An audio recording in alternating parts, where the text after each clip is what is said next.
Growing up, I wasn't allowed to call my dad, Dad. I had to call him by his first name. My parents divorced when I was very young, and my mother did her absolute best to erase my dad from my life. She didn't let me see him. He would call and send letters, but my mother told me that he was just harassing her, that he didn't want to connect with me. My mother told me terrible things about him, painted him out to be an awful human being. She told me that my dad didn't want me. She told me that my dad did not love me. She even went so far as to erase my dad's cultural community from my life, the deaf community. See, my dad, he had been deaf his entire life, and before my parents divorced, I communicated with him in American Sign Language. I signed before I spoke. I had a place in my local deaf community, but after the divorce, I disappeared. When I grew up, I moved away, and I wasn't under my mother's influence anymore.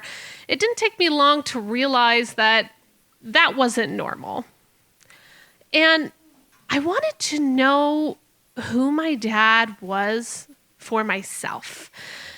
But I was afraid to reach out. See, because the only thing that I knew about him for sure, other than the fact that he was deaf, was that he was an active member of the Church of Jesus Christ of Latter-day Saints, more commonly known as the Mormon Church. My mother, she was also Mormon, and I had been raised in the Mormon Church, but I had decided that it wasn't for me, and I was exploring Islam. And I didn't know if my dad would be upset. Would he call me an apostate? Would he really not want me? But on my 21st birthday, my dad sent me a Facebook message. He wished me happy birthday. He said he wanted to talk to me, and he told me he loved me. And I sat on my computer looking at that message, and I thought, what the heck? Why not? I'll just reply, and we'll see what happens.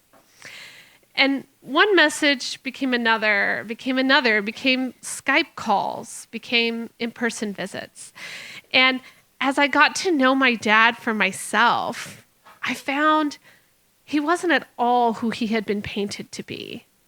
He was warm and kind and funny. My dad wanted me in his life. He wanted to know who I was. He wanted to understand why I saw the world the way that I did. Once we were out and about, and a couple hairs fell out of my hijab. And when my dad saw it, he goes, Amanda, is someone going to come kill you? And I said, no, Dad. There's not radars attached to each one of my hairs to signal someone to swoop in. And my dad said, oh, well, all right then. And we continued on our merry way. My dad wanted to know about me. My dad didn't care about having a Muslim daughter. He didn't care about having a Mormon daughter. He cared that he had a daughter. It felt right when I was with him. He would call me using my sign name. When I was little, he gave me a sign name. He took the letter A for Amanda, and he combined it with the sign for home to make my sign name Amanda. And that's how I felt when I was with him, like I had come home. I had come home. I signed up for an ASL class because I had my dad back and I wanted my language back too.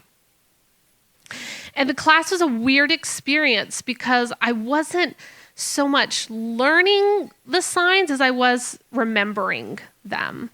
I wasn't getting fluent by any means, but a lot was coming back. And there was one day we're going over the signs for clothing items, shirt, pants. And when the teacher taught the sign for socks, when I remembered the sign for socks, a memory came back with it. I remembered I was a little girl sitting in church next to my dad, and I was wearing the cutest pair of frilly lace socks. And I did not understand why everyone wanted to watch some boring old man talk, because instead they could be adoring my frilly lace socks. And I'm trying to get my dad's attention. Dad, look, socks, look, pretty socks. And my poor dad, he's trying to pay attention in church, but trying to appease me. Yes, Amanda, I see the socks. Pretty socks. I see the socks. And when that memory came back, the emotion came with it too. The love that a little girl has for her dad when she just wants him to look at her pretty socks. And I knew in that moment that love had always been there.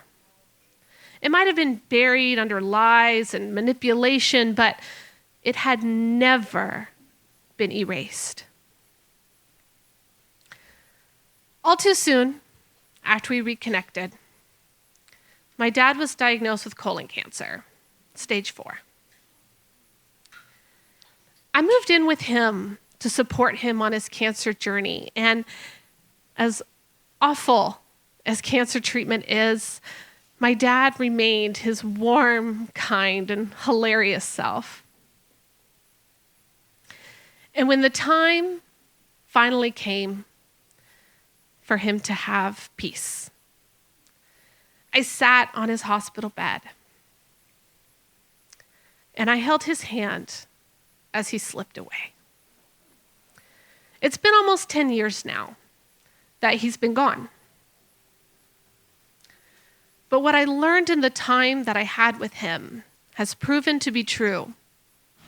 Nothing will erase the love we have for each other. Our souls are connected. My dad will always love me, and I will always love my dad